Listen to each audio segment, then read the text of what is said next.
Hola, buenas tardes a todos los presentes y los que se encuentran en sus casas y están asistiendo de manera virtual desde diferentes lugares. Tenemos convocatoria de otros países, estamos muy contentos. Y la Subcomisión de Cultura del Club Portugués de la Ciudad de Buenos Aires organizó esta charla para aproximar a los que no conocen a su obra, y a los que ya conocen rever algunos aspectos de su obra y de su vida, ¿no?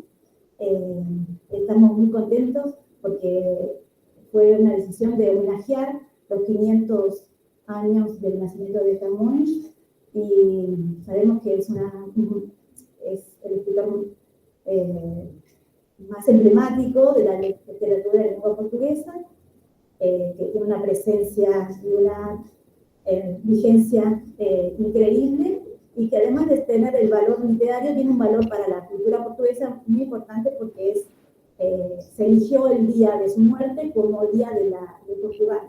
Y eso también es un plus que Camões tiene para entenderlo en su valor literario y su valor identitario para la cultura portuguesa. Así que invitamos a la profesora Alejandra Leoni, que es una profesora recibida en Juan Ramón Fernández, el Instituto de Lenguas Vivas Juan Ramón Fernández. Se formó en literatura, y breve su presentación, pero para que ella comience. Fue docente de varias cátedras del área de la literatura, tanto en el Lenguas Vivas Juan Ramón Fernández como en el Lenguas Vivas Sofía Brocken de Spangenberg. Fue de muchos de los que estamos acá, y fue siempre una inspiración porque nos hizo amar a la literatura portuguesa, y es una referente para nosotros. Así que estoy contenta de que estés con nosotros y que compartas en este día que organizó el club esta charla con nosotros. Muchas gracias. Bueno, no, la agradecida soy yo por la invitación que me ha hecho la comunidad portuguesa, yo sin ser portuguesa, pero amando a su cultura y a sus escritores, sobre todo, es lo que me dediqué a estudiar. Así que muy agradecida, y también me acompañe la lectora del Instituto Camões, muy gentilmente va a acompañar con la lectura en portugués de algunos poemas. Yo voy a hablar en castellano porque el público va a ser muy heterogéneo, así que sepan disculpar si hay algunas cuestiones o muy técnicas para los que se están iniciando, o muy obvias para los que ya conocen, ya transitaron, que conocen de la literatura de Portugal. Traté de abarcar lo más posible, como para que todos entiendan y puedan acompañar la charla. Como pueden ver ahí, la temática es esbozar un poco de la genialidad de Camões. Primeramente, hablar algo, muy poquito de la vida de él, porque sinceramente es muy poco lo que se sabe con documentación fehaciente, ¿no? Vamos a empezar.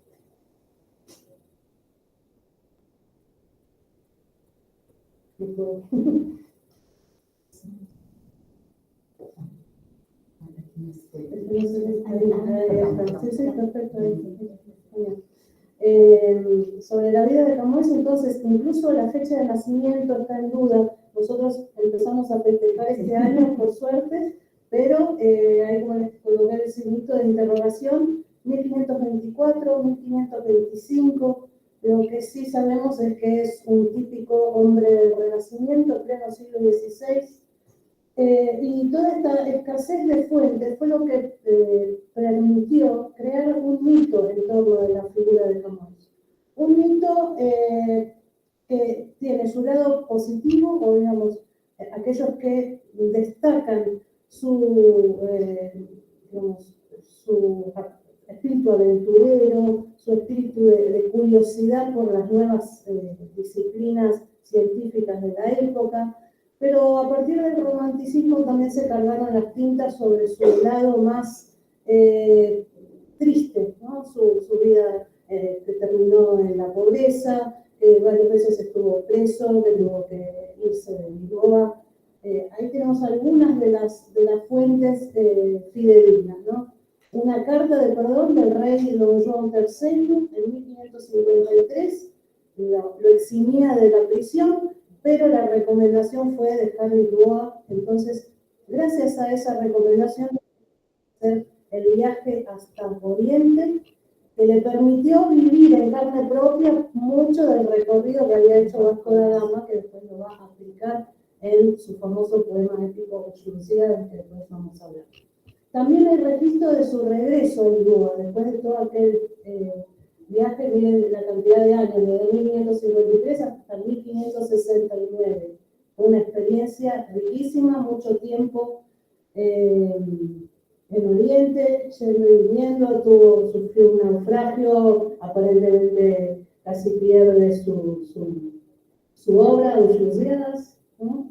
Y después la última certeza que tenemos es de la fecha de muerte, que justamente el 10 de junio de 1580 es la fecha que se toma como el Día de Portugal, de Camões y de las comunidades portuguesas. Hay posturas, los camonistas, como se llaman, los historiadores, críticos de literatura, estudian la vida y la obra de Camões, aparecen en posturas diferentes. La de Georges Gisela es que la persona poética de Camões, es decir, su obra, lo que él manifestó en su obra, nos permitiría reconstruir lo que nos falta de información de su persona biográfica. Porque dice que Camões fue uno de los pocos autores que volcó mucho de su vida, de su experiencia personal en su obra. ¿Cómo lo podemos saber si no hay documentación? Eso justamente es lo que se critica, ¿no? En la otra vereda estaría el profesor Federico Lourenço, que es actual, trabaja en la Universidad de Coimbra, está presentando una antología en estos días sobre Camões. Él es de la opinión de que no podemos buscar en las producciones de literatura rastros de la vida del autor, justamente por aquello de que se trata de ficción, una vez que están construidas, podríamos decir, construidas, puede ser, en la parte de la épica, esto lo vamos a ver, en la parte de la épica o en la parte de la lírica, construcciones textuales a partir de producciones de otros. Que era costumbre en la época, ¿no? La imitación, tomar poemas de autores de otras lenguas, generalmente, porque Camões fue uno de los primeros que instaura el portugués como lengua literaria, a pesar de que ya venía la corriente del galeco portugués y del portugués arcaico, él la establece como el portugués moderno. Pero bueno, Lourenço lo que dice es, no podemos tomar las obras de ficción como para certificar cuestiones de la vida personal de un autor. En la actualidad, hace poco también salió la publicación del libro Camões, Vida y Obra. Si uno lee ese título, dice, es una biografía. Pero su autor, Carlos María Bogone, se insiste en resaltar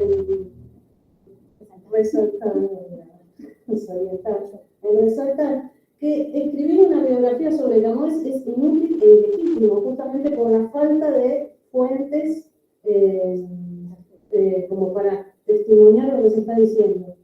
Pero entonces dice que su trabajo tiene más que ver con separar o probado do provável do improbable. Es un trabajo más de investigación que propiamente de construcción de una biografía. Bueno, ante este panorama, lo que yo me voy a proponer hacer ahora es darles algunas simples pinceladas de lo que se puede ver en la obra de Camões, como para que después, a partir de ahí, como lectores, cada uno pueda construir su propia figura del autor. Un poco para explicar el título de la charla, ¿por qué esbozo? Porque se entiende por esbozo un proyecto inicial, es solamente la punta del ovillo que vamos a trazar hoy.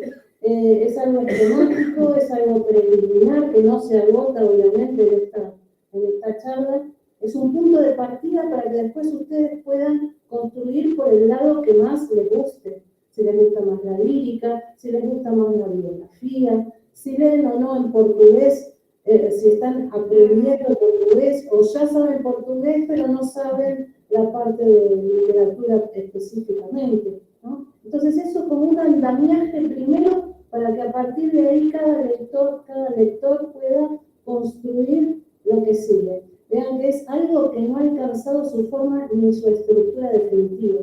Y eso es interesante porque los estudiosos de Camões siguen todavía produciendo conocimiento al respecto, deliberando si tal o cual pasaje debe ser leído de tal o cual manera. Después de 500 años seguimos investigando y siguen creciendo ramas en torno a la figura de Camões. Por eso, recuerdo esto, es solo el puntapié inicial que vamos a transitar hoy. Después también tratar de explicar la palabra genialidad, que es tan vasta, ¿no?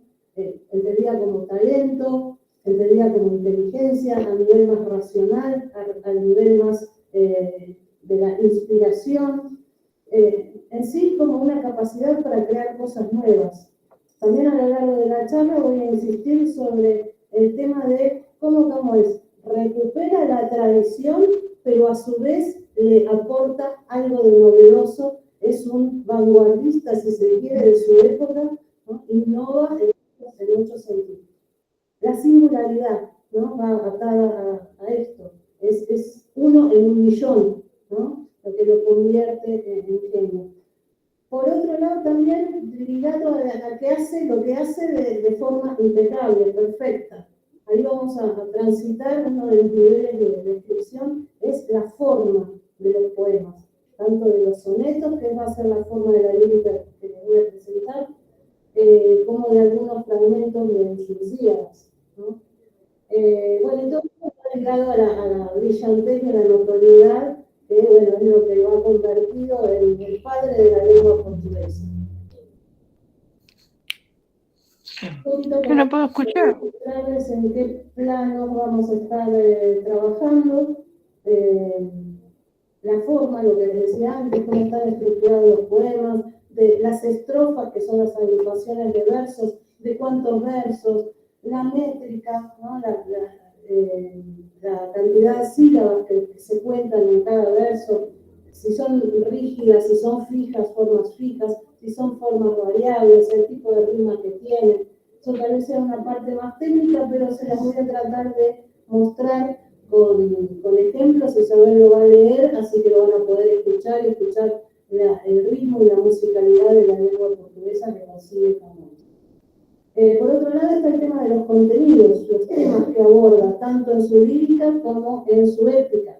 Vamos a explicar también brevemente, repasar qué es el género lírico, qué es la poesía lírica y qué es la poesía épica. Algunos de los temas más recurrentes o que lo tornaron más conocido a Camões, vamos a hacer una breve visita por ahí. Y por último, ver algunos mínimos, vean, es un granito de arena en la cantidad y en la calidad de cosas que produjo Camões. Solamente nos vamos a referir a algunas de las figuras a modo de ejemplo, pero obviamente que si ustedes se interesan en seguir trabajando por ahí, es un universo, sí, no quería usar la palabra porque si no es, en algún momento, sí, se cambia. Vamos a revisar entonces brevemente, disculpen que esta me quedó medio pequeña el triángulo, este triangulito lo deben conocer mis exalumnos. Usábamos un triángulo para describir los géneros, estos géneros literarios, que son estas agrupaciones de textos con determinadas características.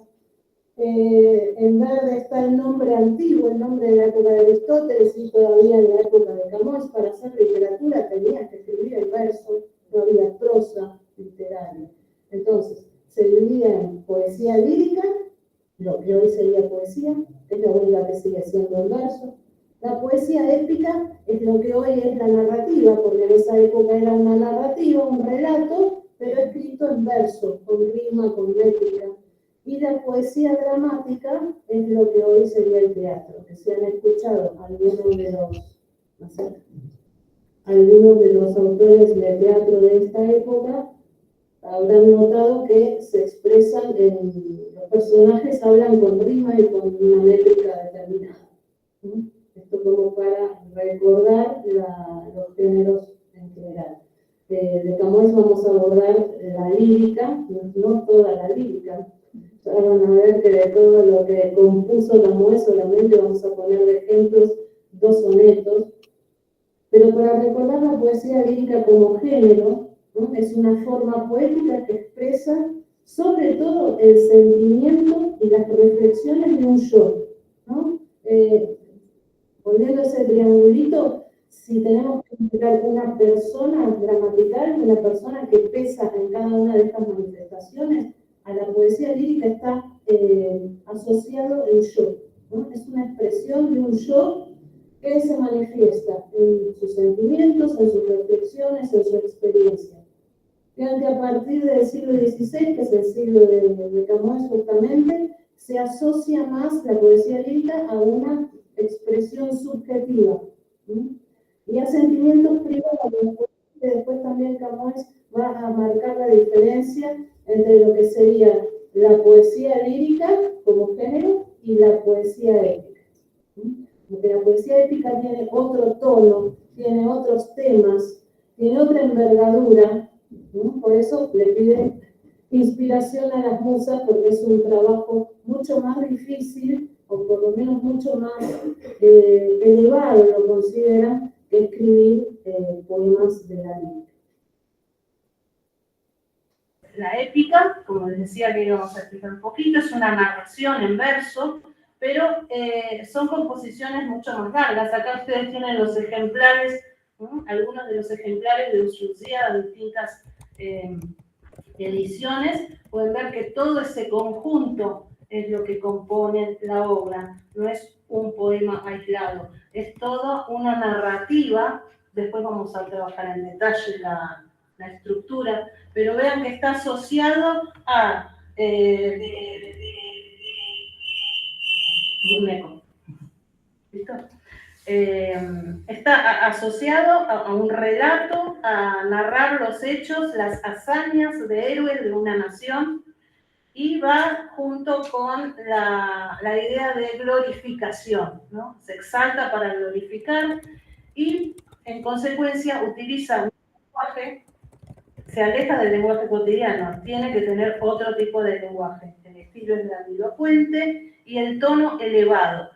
Es un trabajo con el lenguaje totalmente diferente del que podemos encontrar en la poesía lírica. Ahí, volviendo a nuestro triangulito, tenemos cómo se llamaba la publicación de la poesía lírica de Camões: rimas. ¿Cómo se llama la producción épica de Camões? Ushuaias. También escribió poesía dramática, también escribió teatro, pero está tachado porque hoy no vamos a dedicarnos a eso, ¿no? Lo más en cualquier bibliografía que ustedes consulten, lo más conocido, lo que más se difundió de Camões ha sido la épica, sobre todo, y la poesía lírica.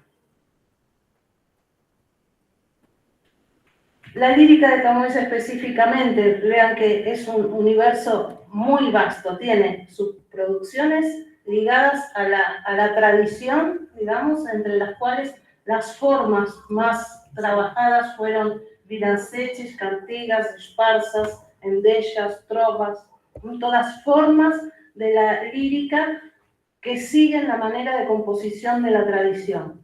Se le llamaba medida velha porque los versos eran o de 5 sílabas o de 7, eran más cortas que las formas más clásicas. A medida velha, redondilla mayor y redondilla menor. Algunos nombres se los dejé en portugués porque afectivamente me parece que hay que respetarle el nombre de las composiciones. Además de estas composiciones de índole tradicional, tenemos las de influencia clásica. Y ahí aparecen otras formas: soneto, canción, égloga, elegía, odes. Medida nova se llama, medida nueva. Esta medida nueva, vean que tiene otra métrica. Acá tenemos un conflicto. El portugués cuenta las sílabas métricas hasta la sílaba tónica final, hasta la última palabra, acento, hasta el acento de la última palabra. Por eso cuenta 10. En castellano, nosotros tenemos el verso endecasílabo, contamos 11. Ahora, cuando veamos la gráfica de los poemas, van a ver cómo están coloreados hasta la tónica, para que se acuerden que la última no se cuenta. Después de la tónica, en portugués, no se cuenta. Hecha esta salvedad, yo me voy a referir a los versos de Camões como decasílabos, aunque hable en castellano, porque es la medida que él trabajó en su idioma, entonces no se lo vamos a deturpar. Y de todas estas formas, solamente nos vamos a referir al soneto. La palabra soneto, como indica ahí la pantalla, viene del italiano, significa pequeña canción, pequeña por la brevedad. Vean que solo ocupa 14 versos. Es una composición pequeñita. Ahora, dentro de esa pequeñez, tiene una riqueza absoluta. El poeta se las tenía que ingeniar para hacer caber en 14 versos todo lo que tenía que decir. Tenía que seguir una métrica de 11 en castellano y de 10 en portugués. Y la versatilidad de este tipo de composiciones hizo que se mantuviera en vigencia desde el siglo XV hasta ahora, hasta hace pocos años, que bueno, que todavía se escribía en verso. Los temas son muy variados: el amor, la muerte, reflexiones sobre el ser, cuestiones más filosóficas tal vez. La contemplación de la naturaleza siempre acompañó al hombre, este tipo de composiciones, el deleite frente a determinados paisajes, y también podían presentar algunos de contenido irónico o humorístico. Entonces vean que es vastísima la cantidad de trabajo que se puede hacer con la forma soneto. Fue una de las elegidas por Camões. En cuanto a los temas, marqué ahí lo que tiene que ver con su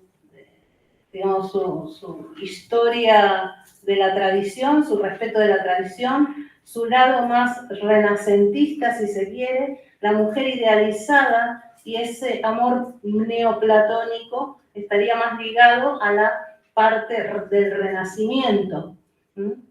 Pero ya Camões ahí está avanzando un pasito, no se queda solo con la mujer idealizada y el amor platónico, sino que le incorpora también el amor sensible en cuanto a carnal, ¿no? Por eso la dualidad aparece ya en Camões como una señal de modernidad, si se quiere. La naturaleza también, la naturaleza ya no es solamente contemplación, es contemplación de un paisaje hermoso, pero además ya empieza una temática que se va a desarrollar muchísimo más en el Renacimiento, en el Romanticismo, que es la relación entre la naturaleza y el sujeto que se expresa. Yo estoy triste, la naturaleza está triste, una de las posiciones. La otra es al revés, la naturaleza está genial, pero yo estoy re triste, ¿no? Ya sea acompañando el mismo sentimiento o en oposición, empieza a haber esa comparación entre el yo lírico, como le llamamos, el yo que escribe en un poema, y la naturaleza. Y después cuestiones de reflexiones sobre la vida misma. Aquí lo que está en rojo es lo que ya empieza a ser un poco prebarroco, del gusto del siglo que sigue. Todo bien con las reflexiones sobre la vida, pero acá van a estar un poquito teñidas de pesimismo. Aparecen las temáticas del descontento, descontentamento, desconcerto, ¿no? Las reflexiones van para ese lado. Y después las temáticas propiamente prebarrocas es la temática de la metamorfosis, que es la transformación, el cambio permanente, en que eso se va a exacerbar en el siglo XVII, en el barroco. Y la cuestión del juego entre engaño y desengaño, creo ver una cosa, pero cuando me acerco era otra, me equivoqué, me engañé, los sentidos me engañan, ¿no? Decía Descartes. Y la cuestión del exceso, también el barroco es sobrecargado en la parte visual, en la parte lingüística, y bueno, ese exceso también empieza a manifestarse en algunas de las figuras utilizadas por Camus. Pero bueno, de todo esto solamente vamos a dar un ejemplo de un poema sobre la mujer idealizada y otra sobre metamorfosis. Este cuadrito lo que trata de mostrar es la relación que existe entre los temas y las figuras que lo acompañan. Porque dicen sobre todo los formalistas rusos, que son teóricos de la literatura, que la forma también significa. Entonces, la forma de construir un discurso, las figuras de lenguaje que utiliza el autor, también van a contribuir a reforzar el mensaje que se quiere pasar. Si yo quiero dar una idea de confusión, puedo usar algunas figuras que confunden. Si yo quiero marcar los opuestos, contrastes o claroscuros, que serían de la misma familia, voy a utilizar figuras de lenguaje que trabajen con esos opuestos, ¿no? Y así por Jansch. Vamos a ver algunos con los poemas. Aquí, por ejemplo, ya tenemos un poema, un soneto. Esas barras que ustedes pueden ver ahí son estos cortes en las sílabas métricas. Y cada uno de los versos después tiene un numerito 10, significa que contamos hasta la sílaba tónica y son versos de 10. Les voy a contar el primero. Tanto de meu estado me acho em ser, no cuento la última, que em vivo ardor tremendo estou de frio, sem causa juntamente choro e ri, o mundo todo abajo y nada a pé. Queda horrible, es muy matemático, pero es lo que hay que hacer para descubrir cuando uno analiza poemas cuál es la métrica, ¿no? Después Isabel lo va a leer de corrido, todo lindo. Lo que yo les quiero mostrar es cómo no se cuenta la última, y esa sería la diferencia entre cómo se cuentan las sílabas en castellano y cómo se cuentan en portugués. En el segundo cuarteto, que aquí se desfasó un poquito porque el 10 debía estar después de la última palabra, en el segundo cuarteto, que es una estrofa de 4 versos, como pueden ver ahí, que comienza con "é tudo quanto sinto", les marqué en colores lo que es la rima. La rima es la combinación de letras que combinan con otra que es igual a ella. Por ejemplo, erto, que le dimos la letra A con erto, y io con io. Y después en los tercetos, ando, con ando del último terceto, eitu y ora. Esa es la rima. Se llama rima consonante, como pueden ver ahí, porque a partir de la vocal tónica hacia el final van a coincidir todos los sonidos. Lo que decíamos de la forma del soneto, 2 cuartetos y 2 tercetos. Los cuartetos tenían una rima fija, el poeta no se podía alejar de esta estructura de hacer rimar el primero con el último y los dos del medio. A, B, B, A. A, B, B, A. Ya en los tercetos sí podía variar la forma, la rima, y en este caso tenemos C, D, E, C, D, E. Me preguntarán, ¿y de dónde salen esas letritas? La primera combinación que aparece le damos la letra A. La segunda, que es diferente, ya pasa a ser la B. Si aparece otra tercera combinación, le damos la letra C. Vamos avanzando así en el abecedario. De ahí es que surgen las letras. Después vamos a ver en Lusíadas cómo se combina, cómo se complica, porque es un poema mucho más grande. Entonces, ¿que se nos acaban las letras del abecedario? No. Cuando los poemas largos tienen la misma estructura, se sintetiza todo a lo de la primera. Después lo vamos a ver. Pero acá, como es algo acotado, habíamos dicho 14 versos, bueno, nos alcanza, todavía tenemos esta esta forma, versos decasílabos, rima consonante, fija en los cuartetos ABBA y variable en los tercetos. Ahora sí lo vamos a escuchar todo corrido. Tanto do meu estado me acho incerto, que em vivo ardor tremendo estou de frio. Sem causa, juntamente choro e rio, o mundo todo abarco e nada aperto. É tudo quanto sinto um desconcerto.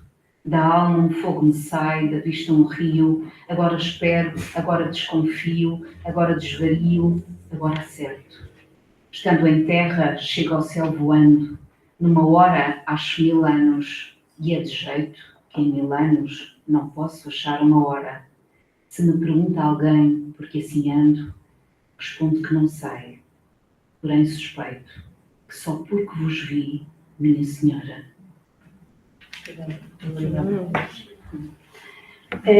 Como decíamos, es una muestra de la temática de la mujer idealizada.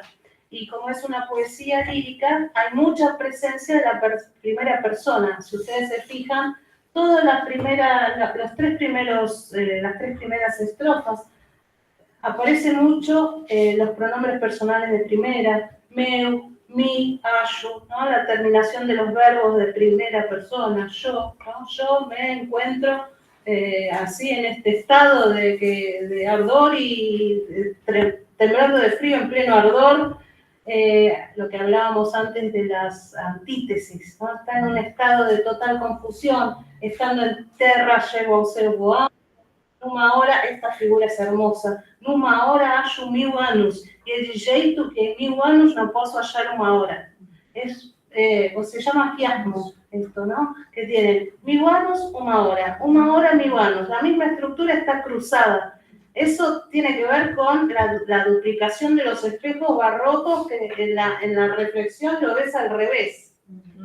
Y encima, fíjense el contenido, dice, en una hora encuentro 1000 años. ¿Eso es posible? ¿Encontrar una cosa más grande dentro de una más chiquita? No. Bueno, él sí. Este yo lírico encuentra una hora en 1000 años. Y es de jeito que en 1000 años no puedo encontrar una hora. Lo que sería perfectamente posible no lo puedo hacer, y lo que es imposible lo puede hacer. Entonces es un entrecruzamiento fantástico, un juego con el idioma. Y hasta ahí está centrado en el yo, y en forma del tiempo presente, así y siempre, me pasa esto, estoy en este estado, también exagerado, es tudo quanto sinto un desconcerto, ¿no? También pasa de un extremo a otro, ahora espero, que es positivo, ahora desconfío, negativo, ahora desvarío, negativo, ahora acerto, ¿no? Ahí también hay un entrecruzamiento entre lo positivo y lo negativo, lo que le pasa de todo. Fíjense que también están los 4 elementos, el cielo, ¿no?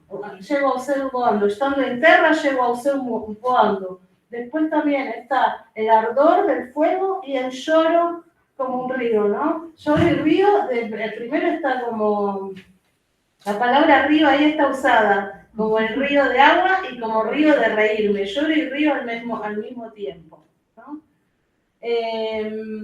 Todos esos, entonces dijimos las 3 primeras estrofas dedicadas a describir este estado de confusión, de enamoramiento del yo. Y después al final la reflexión, si alguien me pregunta por qué ando así, en esa palabrita se concentra todo lo que vino describiendo antes. Así como, así en este estado de confusión. Respondo que no sé, pero me parece que solo porque vos vi, miña señora, ahí pasa para el tiempo pretérito perfecto, que es el pretérito puntual, solo por haber visto a la señora esta una sola vez quedó en este estado de confusión. Entonces, lo que les quería mostrar es cómo, además de la idealización, está el tema de la construcción formal del poema, ¿no? Espectacular. Otro tema, el tema del cambio, habíamos dicho, ¿no? De la mudança. ¿Querés leerlo? Mudam-se os tempos, mudam-se as vontades, muda-se o ser, muda-se a confiança. Todo o mundo é composto de mudança, tomando sempre novas qualidades.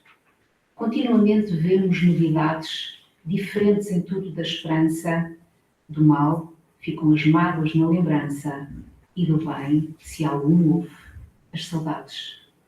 O tempo cobre o chão de verde manto, que já coberto foi de neve fria, e em mim converte em choro o doce canto. E afora este mudar-se cada dia, outra mudança faz de maior espanto, que não se muda já como solia. Bueno, acá, como ustedes pueden ver, la insistencia en la mudanza, ¿no? Del cambio. Y utiliza justamente una figura que se llama derivación. La derivación es una multiplicación, digamos, de la misma palabra, pero derivada, ¿no? El verbo en plural, mudan, después pasa al singular, muda, después aparece el sustantivo, mudanza. Al final del poema aparece el infinitivo, afuera es de mudarse cada día, como va derivando, también va cambiando incluso la propia palabra mudanza. Después, en torno a con los excesos, también aparece la figura llamada hipérbole, ¿no? Esa generalización, todo, nada, todo mundo es compuesto de mudanza, continuamente vemos novedades, nuevas novedades, también hay otra derivación, diferentes en todo de esperanza también ahí, ¿no? Como va de un extremo al otro. También aparece la antítesis del bien y el mal. Interesante también ahí la ecuación que hace el poeta hacia el pesimismo. Del mal quedan las mágoas, obviamente, pero do bem, que esperaríamos que quede algo un poquito más positivo, quedan saudades, que no llega a ser del todo malo, pero tiene su lado un poquito doloroso, ¿no? Después el primer terceto es una construcción también maravillosa, que dice, el tiempo, esto que hablábamos de la relación entre la naturaleza y el yo lírico, ¿no? El tiempo cubre el piso de verde manto, es decir, bueno, estamos en verano al pasto, ¿no? Que ya coberto fue de neve fría, o sea, en la naturaleza el invierno se transforma en verano, pasamos de algo negativo, si se quiere, desde el punto de vista que se vea, a positivo, o más ligado a la muerte y más ligado a la vida, ¿no? Y en mí, que en verdad ahí tendría que haber sido pero, ¿no? Es un y que en verdad tiene un valor como de adversativa, a mí me ocurre todo lo contrario, converge en lloro, dos y canto. Lo que era alegría lo transforma en dolor, ¿no? Entonces ahí también tenemos una especie de construcción, como habíamos antes, quiasmática, ¿no? De quiasmo, de oposición cruzada. En la naturaleza todo va de peor a mejor, pero en mí es al revés. Va de mejor, de dos y canto, paso a llorar. Y después el colmo de todo esto es que además de todos estos cambios, otra mudanza faz de maior espanto, vean que está la forma antigua de mayor, ¿no? Lo que más espanto me produce es que ya todo cambió tanto que ya no se cambia como antes, ¿no? Ahí tiene ese tono, ese final, ese remate medio irónico, medio jocoso, diría, o tragicómico, ¿no? Bueno, como para mostrarles un poquito también cómo en 14 versos tiene que concentrar todas estas cuestiones, cómo trabaja con el lenguaje, con las figuras, con la rima, ¿no? Ayes, ansa, ansa, ayes, y vamos al final de los versos, ayes, ansa, ansa, ayes, después anto, ia, anto, y en la última está lo mismo, pero atravesado, cruzado, ia, anto, ia, ¿no? Interesante también ahí, habíamos dicho que los tercetos son variables, es diferente al caso anterior, que teníamos C, D, E, acá tenemos C, D, C, D, C, D, si le ponemos las letras, ¿no? Como entonces tienen más riqueza estos tercetos. ¿Van siguiendo hasta ahí? No sé, me aburrieron mucho. Pasamos a Lusíadas. Aquí ya con mayor gravedad, ¿no? Otro tono, otra dimensión. Hablamos de 14 versos, acá tenemos 8.816 versos, porque la obra se divide en 10 lo que se llaman cantos, que son como capítulos, ¿no? Es una narrativa extensa, 10 capítulos, compuesta por estrofas. Antes habíamos visto 2 cuartetos y 2 tercetos, es decir, estrofa de 4 o de 3 versos. Aquí cada estrofa es de 8 versos, lo que se va a llamar oitava, ¿no? La oitava ¿cómo es? Tiene 1102 estancias o estrofas de 8 versos. Son de diferente, cada capítulo tiene diferente medida, ¿no? No todos los capítulos tienen la misma cantidad de estancias o de estrofas. La rima es consonante, como habíamos visto antes, ¿no? Ahora les vamos a mostrarles un ejemplo. Y la estructura, lo que decíamos antes, si les sigo dando a medida que aparecen combinaciones nuevas, más letras del abecedario, se me acabaron en el canto primero. Entonces se sintetiza todo a la combinación de primero, tercero y quinto verso, por un lado, segundo, cuarto y sexto, por otro lado, con otra rima diferente, y los 2 últimos combinan rima entre sí. Vamos a verlo en concreto eso. Ahí. Vean que en este ejemplo, por ejemplo, ¿dónde estoy? Acá.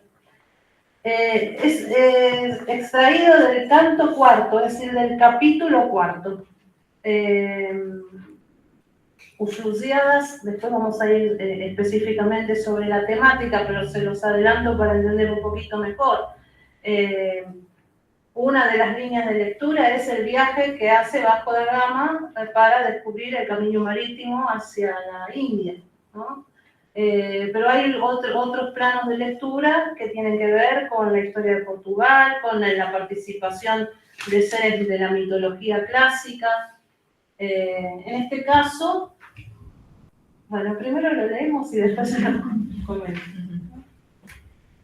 Mas velho, de aspecto venerando, que ficava nas praias entre a gente, postos em nós os olhos, meneando 3 vezes a cabeça descontente, a voz pesada um pouco levantando, que nós no mar ouvimos claramente, com um saber só de experiências feito, tais palavras tirou do esperto peito.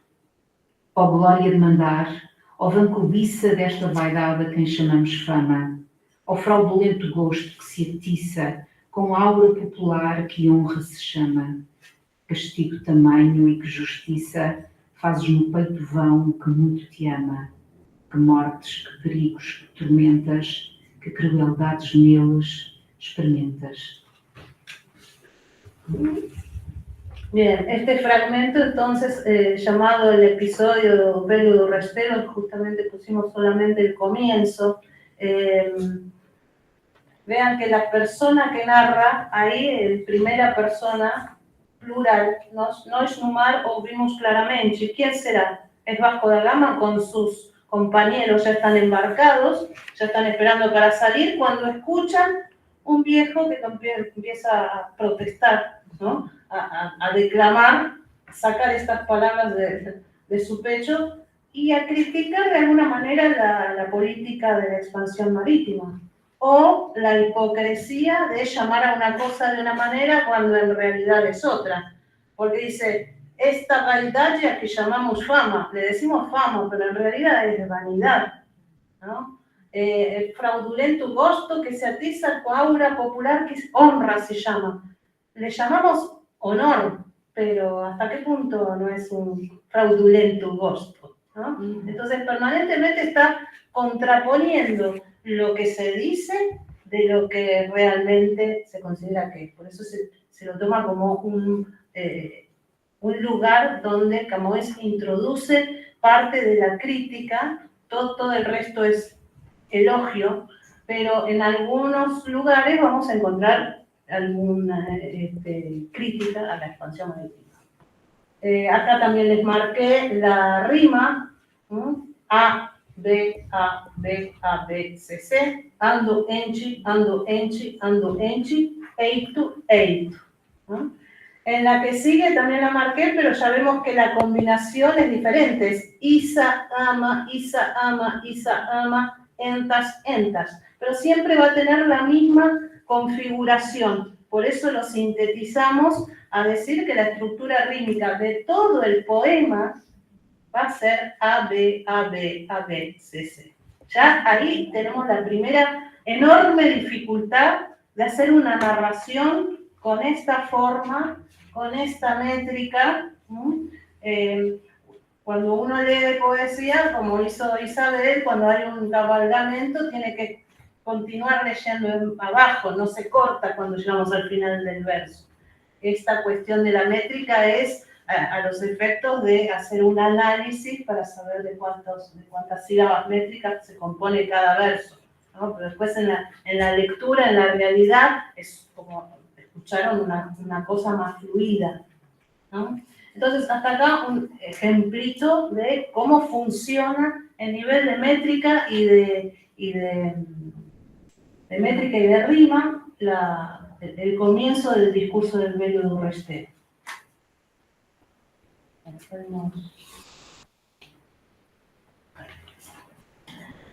Eso era en cuanto a la forma. En cuanto a los contenidos, habíamos hablado en aquel cuadrito que eran los temas.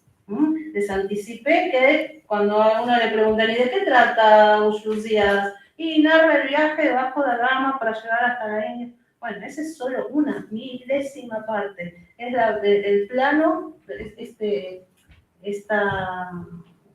este estudio, digamos, de los planes de lectura son de Giorgi Gisena. Hay otros planes, hay otras maneras de entender los contenidos de Uslucíadas.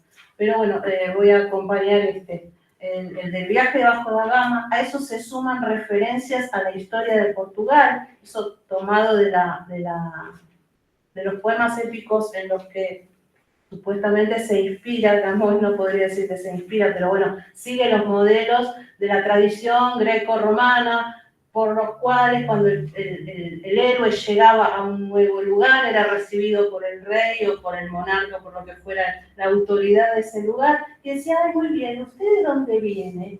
¿Quién es usted? Entonces, yo pertenezco a tal lado, le empieza a contar la historia de su país o de su reino, de lo que fuera, ¿no?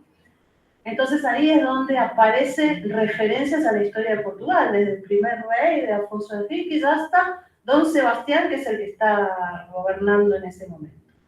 Y les coloqué ahí, más trágico-marítima. Es interesante cómo Camões incorpora referencias a lo que se llama la historia trágico-marítima, la historia de los naufragios, de algunas escuadras que no llegaron a destino. Muy hábilmente él las coloca en boca del gigante Adamastor, que ahora vamos a leer un fragmento. El gigante Adamastor es la simbolización de todos los temores y los fracasos en términos de no poder pasar del cabo las tormentas, que después llamó Cabo de Boa Esperanza, después de haber pasado. Ahí se simbolizó con un gigante que se transformó en peñasco, ¿no? En el cabo. Bueno, por toda una cuestión, se había enamorado de quien no debía, entonces como castigo lo transformaron en piedra, la madre de la ninfa. Entonces ahí, en boca del Adamastor, como si fuera una profecía de lo que va a ocurrirles, en realidad una amenaza, si siguen insistiendo yo les voy a hacer naufragar las embarcaciones y van a padecer esto y van a padecer lo otro. Están incorporados referencias a la historia trágico-marítima dentro del contexto, digamos, de la maldición de un ser mitológico. Bueno, el otro plano justamente es la mitología, las referencias de la mitología, pero no pasan por una referencia así casual. Los dioses del Olimpo tienen participación en el argumento de este viaje de debajo de la Gama. Se reúnen en el famoso Concilio dos Deuses antes de comenzar el comienzo de la obra. ¿Qué van a hacer con estos atrevidos portugueses que están queriendo llegar a lugares impensados? ¿Los van a apoyar o les van a hacer la vida imposible? Sería. Entonces hay algunos dioses que se ponen a favor de los portugueses y otros que no.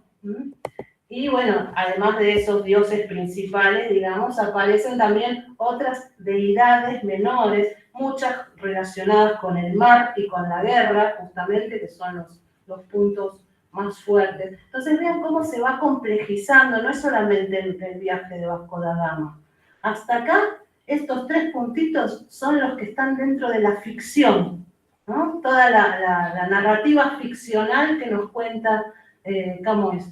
Además de eso, era costumbre en la poesía épica clásica que hubiese un lugar reservado para la voz del autor, ¿no? Lo que se llama excurso, ¿verdad? Justamente es excurso como por fuera del curso de la ficción. Era costumbre que al comienzo el autor presentara de qué va a tratar la obra, a qué va a cantar. Se usaba el verbo cantar como narrar en verso, glorificar, ¿no? La llamada proposición, que vamos a leerles, son las primeras instancias. Después el poeta invocaba a las musas para pedir inspiración. Claro, había que tener fólego para escribir semejante cantidad de versos con esas estructuras y con tanta erudición, porque pasa por temas de geografía, de náutica, de la navegación de la época, de historia de Portugal y historia de Grecia y Roma, y bueno, y todas las referencias mitológicas. Así que bueno, había que pedir auxilio, apoyo, especialmente a las musas. Y ahí también vamos a ver cómo Camões está innovando, porque él abre la invocación a unas musas propias, a unas musas locales, diríamos, a las Tágides, que son las ninfas del río Tejo. No invoca a la diosa clásica griega, Calíope, no, yo le voy a pedir primero a mis Tágides, que ya me dieron inspiración para escribir mi lírica, ahora les pido que me ayuden a escribir la épica, ¿no? Después, en otros momentos a lo largo de la obra, sí invoca a otras musas, pero las primeras que aparecen son las Tágides. Y después era costumbre también que el poeta hiciera una dedicatoria, en este caso una extensa y muy elogiosa dedicatoria al rey don Sebastián, que también es interesante cómo abre la utilización de algunos recursos, ya lo vamos a ver también. Usa una perífrasis erudita, que es un recurso de referirse a la persona por las cosas que hizo, por las atributos, o por su genealogía, pero no lo nombra. Entonces es el lector el que tiene que saber quién fue el primero que fue a tal lado y que era hijo de no sé quién, y que tenés que reconstruir todo para decir, era tal. Toda esa perífrasis erudita está lleno el poema Bulluciadas de ese recurso. Nosotros vamos a dar solo un breve ejemplo. De nuevo perdí el...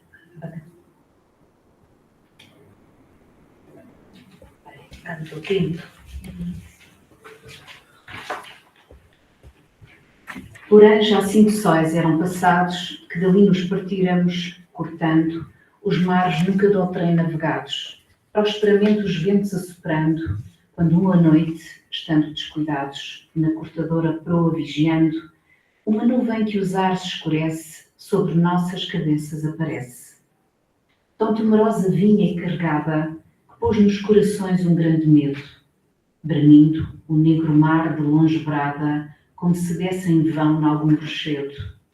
Ó potestade, disse sublimada, que ameaço divino, ó que segredo, este clima e este mar nos apresenta, que morcosa parece que tormenta. Não acabava, quando uma figura se nos mostra no ar, robusta e válida, de disforme e grandíssima estatura, o rosto carregado, a barba esquálida, os olhos encovados e a postura medonha e má, e a cor terrena e pálida, cheios de terra e crespos os cabelos, a boca negra, os dentes amarelos. Aqui espero tomar, se não me engano, de quem me descobriu suma vingança, e não se acabará só nisto o dano da vossa pertinaz confiança. Antes, Antes, em vossas naus vereis, cada ano, se a verdade com meu juízo alcança, naufrágios, perdições de toda a sorte, que o normal de todos seja a morte. Bueno, habrán notado que ese último fragmento es de la amenaza que hace el gigante Adamastor. Acá estamos en el canto quinto, o sea, en el capítulo 5. El que empieza a hablar es, una vez más, Vasco da Gama, diciendo que ya habían pasado 5 días, que ellos estaban navegando, cuando de repente ven aparecer una nube oscurísima, no saben qué es, si es una tormenta o qué. Le pide a Dios, oh potestad y sublimada, ¿no? Aparece, obviamente, tiene que aparecer el Dios católico, ¿no? Dentro de esta mitología, no quiere decir que, ni mucho menos que Camões fuera, ¿cómo es? Los que no son católicos, paganos, ¿no? No era pagano, los dioses mitológicos aparecen para interactuar con los héroes, pero aparece muy fuertemente todo lo que tiene que ver con la religión católica. Aquí Vasco da Gama ora, ¿no? Y dice, ¿qué es esto? ¿Qué ameazo divino? ¿Qué segredo este clima y este mar nos presenta? Es una tormenta, y después lo pasa a describir. Una figura se nos muestra de esta manera, ¿no? Lo describe como un ser horrendo, ¿no? Y nos habla, en algún momento nos habla. Es interesante, tienen un diálogo ahí con Vasco da Gama que le pregunta cómo fue que te transformaste en piedra, digamos, en cabo. Y él le cuenta toda esta historia de que se enamoró de quien no correspondía y lo exilan ahí, lo transforman en piedra. Pero en la estancia 44 podemos ver cómo él está amenazando, ¿no? En vosas naus veréis cada ano, se é verdade como o juízo alcança, naufrágios, perdições de toda sorte, que el menor mal de todos seja a muerte, ¿no? Entonces, ahí dice, bueno, les va a pasar de todo, ¿no? Entonces ahí vemos como al inicio está Vasco da Gama navegando, tenemos el plano del viaje, ¿no? El nivel del viaje de Vasco da Gama. Después se aparece este ser mitológico, aparece el plano de la mitología, y a lo último también se mezcla esta referencia a la historia de Portugal, porque nosotros pusimos solamente un pequeño fragmento, él describe, en tal lado les va a pasar tal cosa, y Sepúlveda le va a pasar, toda gente que existió y que tuvo naufragios, ¿no? Que es de la historia trágico-marítima reciente de Camões. Lo ponen en la boca de estas amenazas que promete el gigante Adamastor, para mostrarles cómo se entrecruzan estos planes temáticos, ¿no? Este otro fragmento es del excurso, el lugar donde el poeta presenta su obra, ¿no? Presenta, ahí está la proposición. ¿De qué va a tratar? As armas e os barões assinalados, que da ocidental praia lusitana, por mares nunca antes navegados, passaram ainda além da Taperbana, em perigos e guerras esforçados, mais do que prometia a força humana, e entre gente remota edificaram novo reino que tanto sublimaram. E também as memórias gloriosas daqueles reis que foram dilatando a fé, o império, e as terras viciosas de África e de Ásia andaram desgastando, e aqueles que por obras valorosas se vão da lei da morte libertando, cantando, espalharei por toda a parte, se a tanto me ajudar o engenho e a arte. Cessem do sábio grego e do troiano as navegações grandes que fizeram, calce de Alejandro e de Trajano a fama das vitórias que tiveram, que eu canto, o peito ilustre, o lusitano, a quem Neptuno e Marte obedeceram, cesse tudo o que a musa antiga canta, que outro valor mais alto se levanta.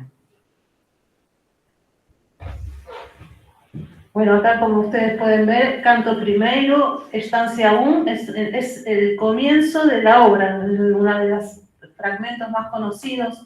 Les marqué en rojo el lugar donde aparece el verbo cantar.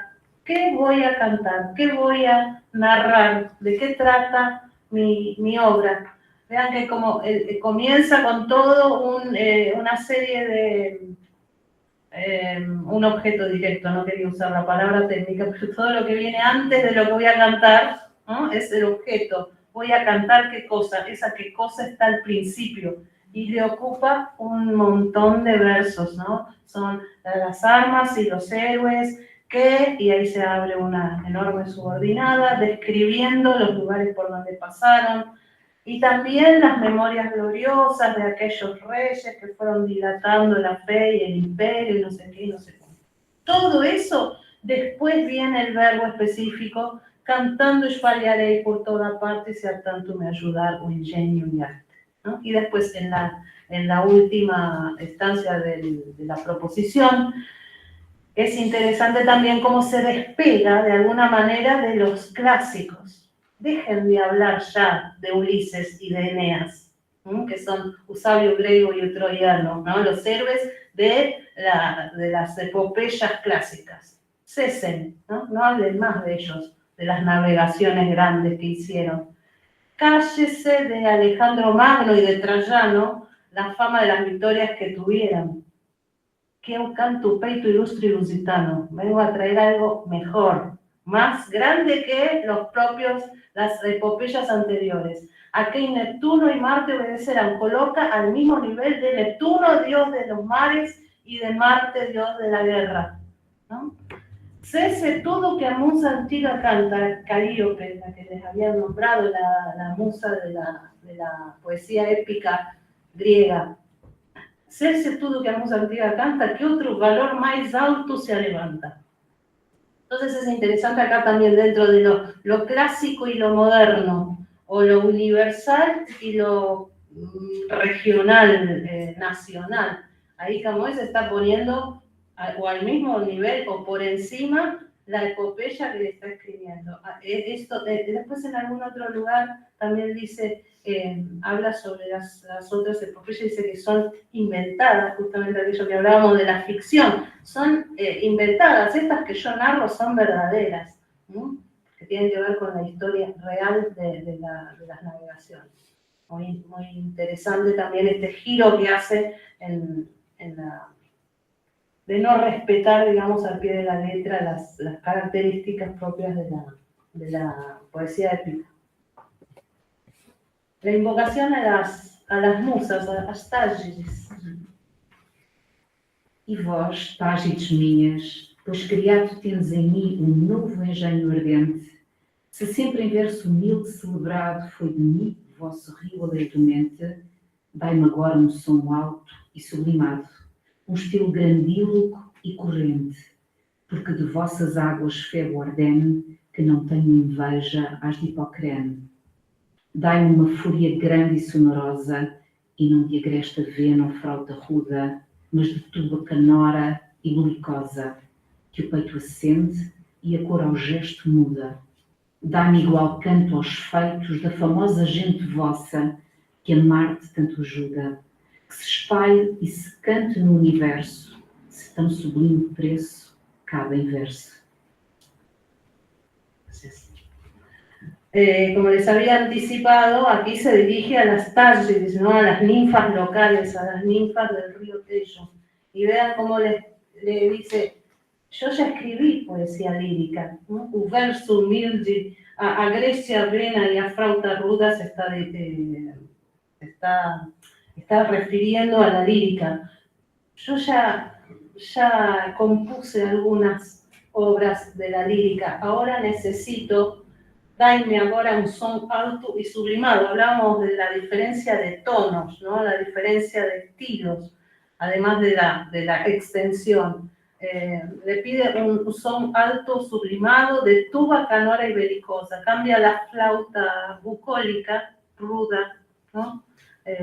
Por una tuba más marcial, más corpulenta, podríamos decir, para llevar adelante este trabajo, ¿no? Y otra cosa interesante es que las aguas del Tejo, dice, porque de vossas águas, Febo, ordene que no tengan inveja as de Hipocrene. Hipocrene, las aguas de Hipocrene hacen referencia a la fuente donde decían que si los poetas iban a beber de esas aguas, obtenían inspiración. Entonces acá dice, no tienes por qué tener envidia a las aguas de Hipocrene, porque las tuyas, tus aguas, las aguas del Tejo, son tan válidas como aquellas, ¿no? Una vez más está equiparando la fama, digamos, o el poder de inspiración de las aguas de la fuente antigua con las del río Tejo.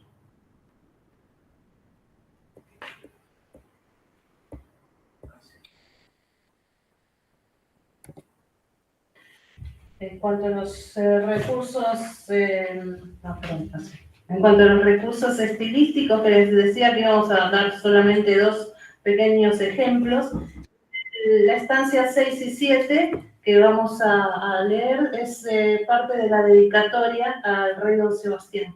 Y ahí es lo que decía, estas perífrasis eruditas, cómo se refiere a sus orígenes, digamos, de dónde proviene el linaje del rey don Sebastián y cuál va a ser su futuro, su misión dentro de la historia de Portugal, y el origen del escudo, ¿no? Las 5 quinas, las 5 llagas de Cristo que están presentes en el escudo portugués. Pero todo eso está referido de una forma indirecta, ¿no? Y es el lector que tiene que reconstruir para llegar a entender, en cuanto a las perífrasis. Y otro recurso muy usado en Camões, en sus Lusíadas, son las metonimias. Metonimia es una figura que, nombrando una parte de algo, se refiere a la totalidad. Aquí usa mucho la palabra peito como sinónimo de valentía, ¿no? A pesar de que aparecen en otros contextos de la obra refiriéndose a otras cuestiones, ¿no? Pero leño también aparece, como es la materia de que están hechas las embarcaciones, como para designar a las embarcaciones. Y esta otra figura que usa inclusive latinismos, ¿no? Se remonta a los orígenes de las palabras, dice salso argento, ¿no? Salso era la forma antigua de salgado, de salado, y argento de plateado. Entonces, decir salso argento para referirse al mar, que es plateado y salado, esta hermosa figura. Bueno, leemos el 6 y 7, ¿lo tenés? Ler a partir daqui. Sim. E vós, ó bem-nascida segurança da lusitana antiga liberdade, e não menos certíssima esperança de aumento da pequena cristandade, vós, ó novo temor da mauralança, maravilha fatal da nossa idade, dada ao mundo por Deus, que todo o mande, espera do mundo a Deus dar parte grande.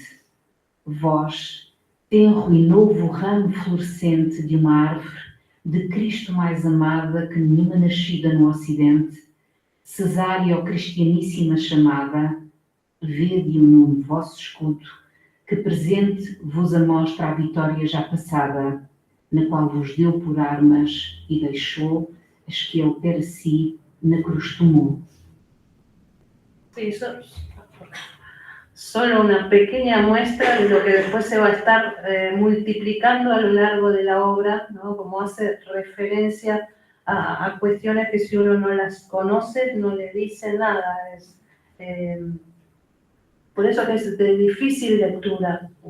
Lusíadas necesita de un conocimiento de todos esos planos que estuvimos nombrando, de mitología, de la historia de Portugal. Pero bueno, bellísimo transitarlo y estudiarlo. La verdad que para leerlo hay que estudiarlo.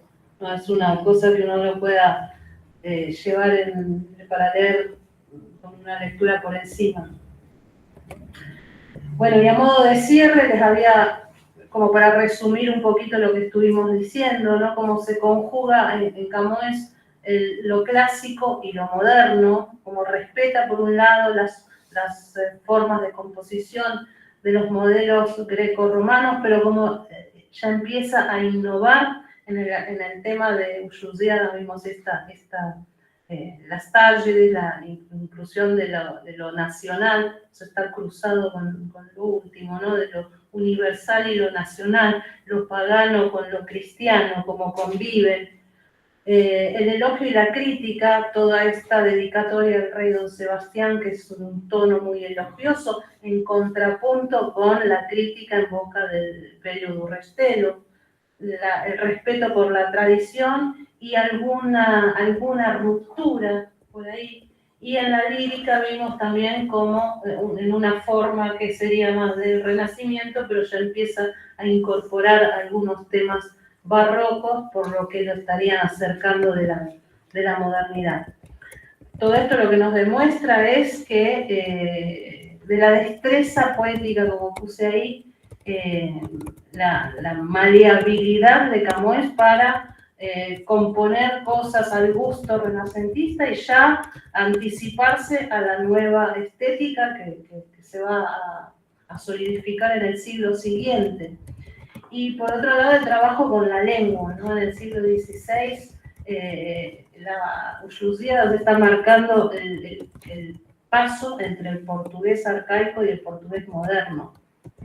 Comienzan a existir las primeras filologías, las primeras gramáticas, y la ventaja, digamos, la innovación, una más, la genialidad, una más de Camões es elevar al portugués moderno aquellas que eran las lenguas vulgares, ¿no? Las nuevas lenguas de los países, de los reinos, en todo caso, europeos de esa época, elevar la lengua literaria a la altura de Dante, de Shakespeare, de Cervantes, ¿no? Es hacer del portugués una lengua de cultura y lengua literaria. Esa es una de las mayores... de las mayores herencias, ¿no? Porque a partir de ahí no solo de Portugal, sino por eso se dice de todas las comunidades y de todos los países lusófonos que se nutrieron a partir de ese Portugal que quedó forjado y constituido como tal y como lengua de cultura en ese momento. Más o menos eso era lo que les quería dejar. Después aquí les puse a lo último mi contacto, si tienen alguna duda, comentario, quieren que les envíe bibliografía, con mucho gusto. Y muchísimas gracias, Club Portugués. Y gracias.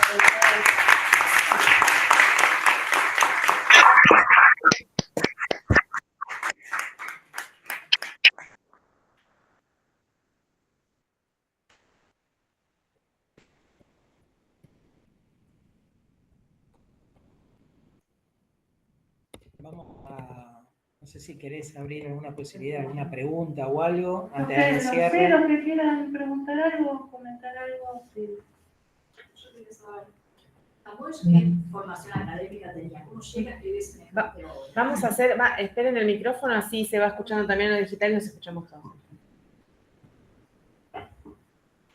Sí, ¿qué tal? ¿Se escuchan? Yo quería saber qué formación tenía. Más fuerte. Sí, cerca. Ahí. Ahí. A ver, levanta. Levanta. Tiene una cosa arriba. Una palanquita. Arriba.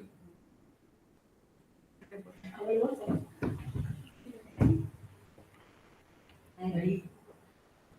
Si no, yo le reproduzco por acá. Sí, está bien. Sí, te preguntaba, ¿qué formación académica tenía Camões para llegar a escribir semejante obra? Me preguntan acá qué formación académica tenía Camões para llegar a producir Uyuziadas. Bueno, justamente lo que hablábamos antes, no hay registro de su paso por la universidad. Se dice, se especula que pudo haber estudiado en Coimbra porque un tío de él era autoridad de la universidad, pero no hay, digamos, documentación. Evidentemente, sí, la formación la tenía, incluso una profesora de un artículo que leí hace poco, también especialista de Camões, de Coimbra, decía que en la obra él cita unos manuscritos de unas crónicas que están en la biblioteca, en una de las bibliotecas de Coimbra, o sea que tuvo que haber pasado por ahí porque eran manuscritos únicos, originales, no tenía acceso de otra forma. Pero sí, aparentemente estudió en Coimbra, se formó ahí en lo que tiene que ver con la literatura clásica, con todo lo que tiene que ver con la historia de Portugal, hasta de la historia reciente. ¿Pero de una forma autodidacta? No se sabe, no se sabe si de forma autodidacta o no, no creo que estudiar latín sin YouTube o sin un tutorial, no. Por ahí le enseñó el tío, pero bueno, no se puede saber. Estamos en aquella cuestión del comienzo. Podemos reconstruir lo que no tenemos documentación a partir de la obra y acá queda probado que sí, que sabía de historia, que sabía de mitología, que conocía el latín, que conocía de teoría literaria sin llamarlo como tal, de las figuras del lenguaje, las figuras retóricas, pero si se matriculó en la universidad no hay registro. Y aparte un osado para desafiar un poco la cultura griega y los Claro, clásicos, ¿no? claro. Toda la parte de mitología, de poemas épicos anteriores, de quién fue Horacio, de quién fue Virgilio, de qué escribieron, cómo escribieron, lo que es la métrica, lo que es la rima. Bueno, es una formación muy, muy sólida para poder llegar a escribir esto. Por eso insistía en que por encima del hilo que siempre se resalta, que es el del viaje de Vasco da Gama, hay un montón de otras cuestiones. Y como les decía, incluso conocimientos de navegación, que por eso les sirvió mucho a él haber hecho el viaje, ¿no? Haber tenido que ir navegando hasta Oriente. Entonces, esa experiencia que enseña más que cualquier universidad, ¿no? De haber hecho el viaje, haber naufragado, haber pasado por cosas que Vasco da Gama pudo haber pasado también. Acá al mismo tiempo estábamos transmitiendo en una videollamada a personas de todos lados del mundo que se fueron contactando. Están todos agradeciendo muchísimo, muy interesante, dice Luisa Castaño, interesantísimo, Brigada, Mile Jiménez también, gracias a la profesora León y magnífica exposición. Y hay una consulta que es, bueno, hay varias, voy a ir mencionando. Pregunta a Luisa Mayoral sobre en qué momento o circunstancia Camões se transforma en el símbolo de Portugal, que no es común que el referente de un país entero sea un poeta y que esto le llama la atención y habla mucho de Portugal. Entonces, deja esta incógnita para ver si la podemos desenredar un poco. Uno de los poetas que retoma la figura de Camões es Almeida Garrett en el romanticismo. Escribe el poema justamente a los 300 años del nacimiento de Camões, 1824, escribe el poema Camões, y ahí empieza un poco este mito, este louvor, si se quiere, a Camões. Después fue progresivo, después también por circunstancias políticas, 1880 fue un momento en que también se lo nombra dentro del Día de Portugal. No fue así como de un día para el otro, fueron hechos sucesivos a lo largo de la historia, pero algunos más de índole académica, otros más de índole política, pero bueno, fue todo un conjunto. Y también de ir notando toda esta genialidad que tiene, toda esta riqueza y que nunca se termina de descubrir y de estudiar y de llegar así como no sabemos de las cuestiones biográficas, algunos autores las quieren encontrar en sus textos. A mí me gusta la idea de reconstruirse, refigurarse un perfil de escritor a partir de lo que escribió, que es el modo en que accedemos los lectores a encariñarnos con algunos poetas más que con otros, porque nos lo construimos, ¿no? A través de la lectura, parte de lo que se sabe, parte de lo que se proyecta. Bueno, también están escribiendo desde Mendoza, agradecen también desde distintos medios. Y bueno, y agradecen también la posibilidad de hacerlo virtual, que hace que llegue a, bueno, a distintos lugares. Están comentando eso. La verdad que por acá. Un esfuerzo tecnológico que agradezco. Yo la verdad que no tenía idea cómo lo iban a hacer. Yo por la duda voy con mi pendrive. No tenía idea. No, la verdad que fue un gran esfuerzo, muy valorable y muchas gracias por eso. La verdad, como la gente también. Gracias. ¿Alguna pregunta más? A mí me gustaría hacer una aplauso.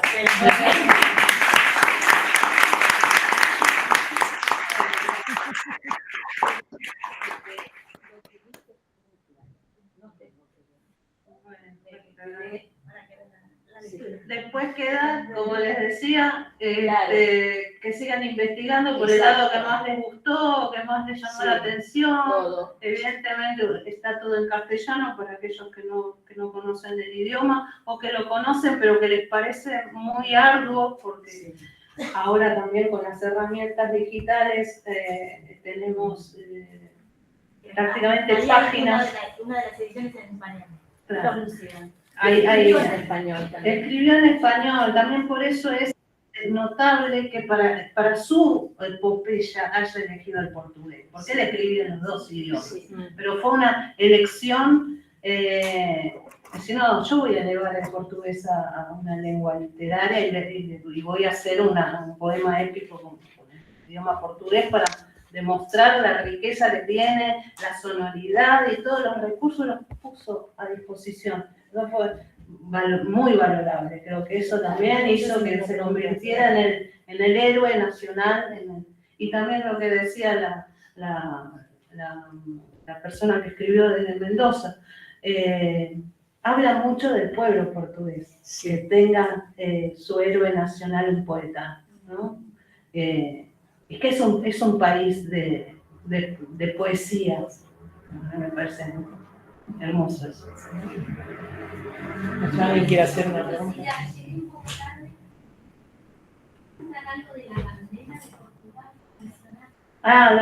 Sí, me preguntan por lo de la bandera de Portugal, porque en ese fragmento que leímos de la dedicatoria al rey Don Sebastián, cuando dice sus orígenes, se refiere al primer escudo de armas.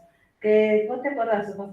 ¿Quién fue el rey que fue a luchar? Entonces se encomendó a Cristo y le dijo, mira, si yo venzo, te voy a poner...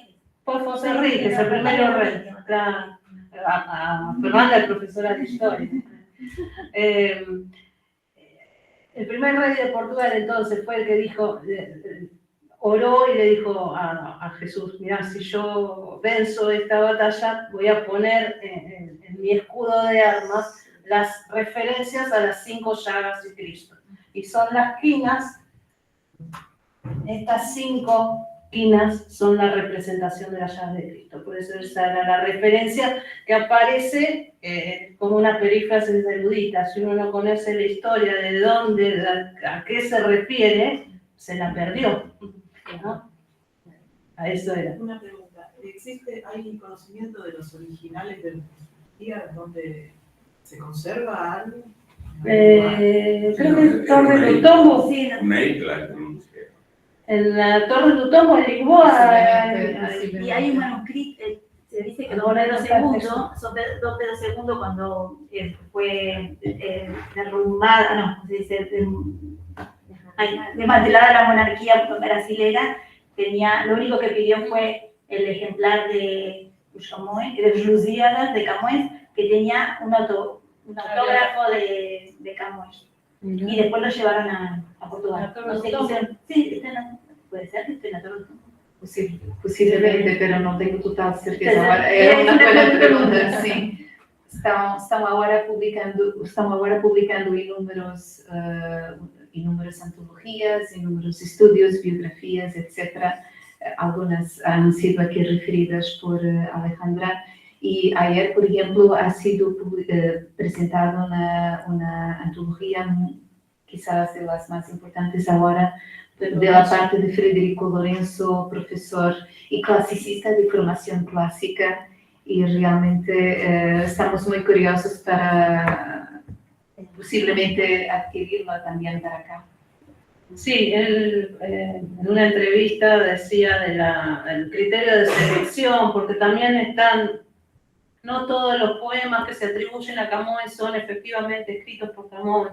También está toda esa cuestión de la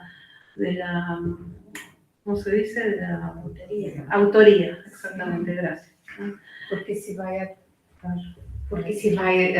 Si ustedes reparan acá, tenemos obra épica, Os Lusíadas, 1572, que es la publicación. Pero acá, obra lírica, rimas, aquí en 1595, o sea, son publicadas después de su muerte. Y entonces, aparentemente, hay referencias pero no tengo la certeza si son seguras, que Camões tendría la idea de publicar y tendría organizada un conjunto de sus poesías, pero las perdió por razones diversas y no ha sido posible publicarlas todavía en vida. De manera que esto será el material que después, más tarde, se consiguió compilar. No sé. Yo quería hacer una pregunta. Vos mencionaste que él estuvo preso en determinado momento y que hay una carta de perdón del rey. ¿Se sabe? El ojo. ¿Cómo? Perder un ojo. Sí, claro. ¿Se sabe el motivo por el que estuvo preso y a él después le recomiendan irse de Lisboa? ¿Esto tiene que ver con que él de alguna manera, digamos, cuestionaba esta política expansionista marítima de Portugal? ¿O no, al principio era por peleas que había tenido, era muy peleadorcito. En la corte había peleado con una persona de la corte y bueno, fue preso por eso. No por la cuestión de ponérsela. De hecho, no se opone, vean que por eso hicimos la salvedad de lo que es ficción de lo que es la voz del autor. Cuando habla Camões no se opone, elogia. De hecho, eso fue lo que le valió el reconocimiento del rey, que le publicara la obra, que le diera una pensión vitalicia, ¿no? Que después le pasó a la madre, porque lo sobrevivió. Entonces, por ese lado estaba todo bien. De manera que, bueno, había cuchillado varios lugares, en Macao, en Macao también. Pero bueno, los que son más rigurosos en cuanto a la documentación, hay muchas de estas anécdotas que se cuentan de las que no quedan registro. Sí, la del perdón, ¿no? La del perdón del rey con esa fecha y al año siguiente empezó su viaje y cuándo regresó. Pero bueno, todo lo otro, como decía ahí alguno de los profesores, son especulaciones, no podemos afirmar.